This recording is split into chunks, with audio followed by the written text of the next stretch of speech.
Hello बच्चों, चलिए प्रश्न को पढ़ते हैं। प्रकृति में सर्वाधिक बहुलता वाला कार्बोहाइड्रेट है।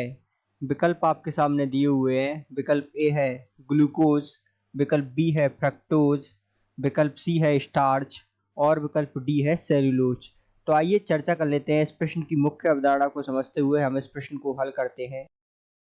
तो इस प्रश्न की मुख्य अवधारणा होगी कि हमें कार्बोहाइड्रेट या कार्बनिक पदार्थों के बारे में जानकारी होना आवश्यक है, ताकि हम जो है उनकी मात्रा, तो इस प्रकार की साधारण जानकारी हम रख सकें। ठीक है, तो आइए इस प्रश्न को हल कर लेते हैं। जैसा कि हम जानते हैं कार्बोहाइड्रेट, जिन्हें आप कार्बनिक पदार्थ के नाम से भी जानते हो, तो आइए चर्चा कर लेते हैं कार्बनिक पदार्थ या कार्बोहाइड्रेट क्या होते हैं।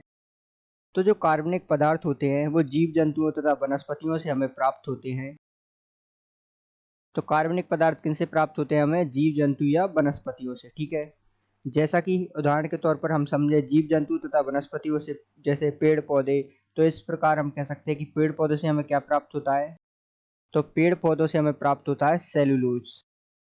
अर्थात पेड़ पौधों की कोशिका भित्ति में क्या पाया जाता है? सेलुलोज।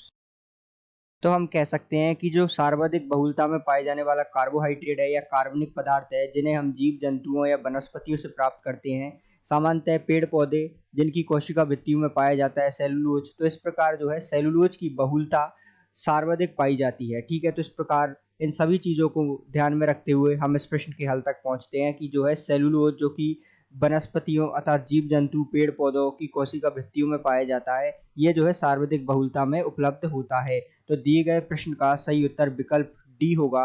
आशा करते हैं आपको समझ आया होगा। धन्यवाद।